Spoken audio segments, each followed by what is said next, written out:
तो चलिए 12 के विश्लेषण की शुरुआत करते हैं और आज सबसे पहले बात करेंगे छत्तीसगढ़ की बड़ी खबर रायपुर से सामने आ रही है, जहां भाजपा संगठन पर्व कार्यशाला का आयोजन करने जा रही है। संगठन चुनाव को लेकर अब तैयारियां बीजेपी की ओर से चरम पर, जहां 30 नवंबर को आपको बता दें संगठन पर्व कार्यशाला का आयोजन होगा। सुबह 10:30 पर कार्यशाला की शुरुआत होने जा रही है। भाजपा के विभिन्न मोर्चों के पदाधिकारी कार्यशाला में शामिल होंगे, जहां भाजपा प्रदेश प्रभारी नितिन नवीन, भाजपा प्रदेश अध्यक्ष किरण सिंह देव भी शामिल होंगे। प्रदेश संगठन मंत्री पवन साय भी बैठक में मौजूद रहेंगे। तो उपचुनाव के बाद अब भारतीय जनता पार्टी का पूरा फोकस यहां पर संगठन चुनाव की ओर, जहां संगठन चुनाव की सुगबुगाहट अब तेज होती हुई नजर आ रही है और इसी कड़ी में तैयारियां भी बीजेपी की ओर से युद्ध स्तर पर जारी है। 30 नवंबर को संगठन पर्व कार्यशाला का आयोजन होगा। सुबह 10:30 पर कार्यशाला का आयोजन, जहां भाजपा के विभिन्न मोर्चों के पदाधिकारी इस कार्यशाला में शामिल होने जा रहे हैं। भाजपा प्रदेश प्रभारी नितिन नवीन, भाजपा प्रदेश अध्यक्ष किरण सिंह देव भी शामिल होंगे। साथ ही प्रदेश संगठन मंत्री पवन साय भी इस कार्यशाला में मौजूद रहने वाले हैं। महत्वपूर्ण ये कार्यशाला कई लिहाज से, जहां आगामी संगठन चुनाव के लिहाज से बेहद महत्वपूर्ण मानी जा रही है। और अब उपचुनाव संपन्न होने के बाद पूरा फोकस बीजेपी का यहां पर संगठन चुनाव की ओर मूव करता हुआ। खबर पर ज्यादा जानकारी के साथ अविनाश हमारे साथ जुड़ चुके हैं। अविनाश, उपचुनाव संपन्न होने के बाद भारतीय जनता पार्टी का पूरा फोकस अब हम कह सकते हैं कि संगठन चुनाव की ओर मूव करता हुआ नजर आ रहा है। कार्यशाला का आयोजन, युद्ध स्तर पर बीजेपी की तैयारियां।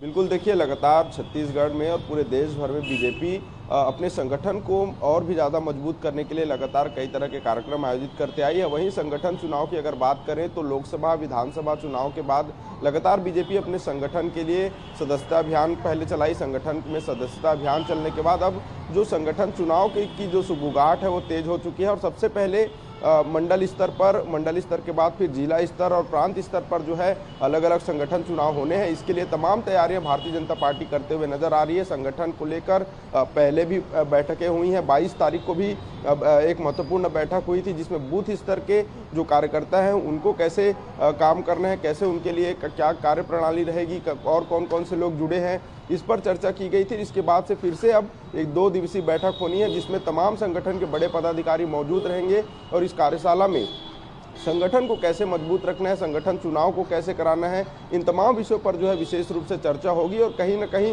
इन्हीं तमाम बैठकों से कार्यशाला से जो संगठन में जो कार्यकर्ता है वो लगातार जुड़ते हैं। और जो बीजेपी का जो मोटिव होता है, जो संगठन का जो मूल रास्ता होता है, उसको सीखते हैं कि कैसे संगठन को एक साथ मजबूत बनाकर रखना है। और चूंकि संगठन में जब चुनाव होंगे और संगठन चुनाव से जब कार्यकर्ताओं को एक बड़ी जिम्मेदारी मिलेगी तो कहीं ना कहीं उनका भी एक उत्साहवर्धन होगा, उन्हें भी एक बड़ा पद मिलेगा और इससे उनमें ऊर्जा मिलेगी, ताकि आने वाले समय में और भी मजबूती से जो कार्यकर्ता हैं वो काम करें। क्योंकि आने वाले समय में चुनाव होने हैं और संगठन चुनाव का जो तैयारी है वो पूरे प्रदेश भर में देखने को मिल रहा है, तेज होते हुए नजर आ रहा है। उसकी चुनाव की जो तैयारियां हैं, बूथ स्तर पर सबसे पहले चुनाव होंगे। 25 लोगों की कमेटियां बनेंगी बूथ स्तर पर, उसमें जो बूथ के अध्यक्ष होंगे और उसके बाद से फिर मंडल अध्यक्ष से लेकर जिला अध्यक्ष और फिर प्रदेश के और फिर राष्ट्रीय अध्यक्ष का चुनाव होगा। तो इन्हीं तैयारियों को लेकर बीजेपी जो है लगातार बैठकें करते हुए, कार्यशाला लगाते हुए नजर आ रही है।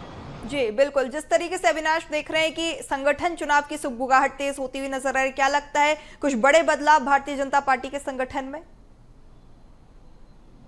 देखिए, निश्चित तौर पर भारतीय जनता पार्टी जब भी संगठन का चुनाव करती है तो इस संगठन में कई नए कार्यकर्ताओं को, नए लोगों को मौका जरूर देती है। और ऐसे में जब संगठन चुनाव होते हैं तो उससे पहले सदस्यता अभियान चलाई जाती है। सदस्यता अभियान में जिनका परफॉर्मेंस बेहतर होता है उन्हें एक बड़ी जिम्मेदारी संगठन के भीतर भी दी जाती है, जिससे तो कहीं ना कहीं कार्यकर्ताओं में एक बड़ा उत्साह होता है।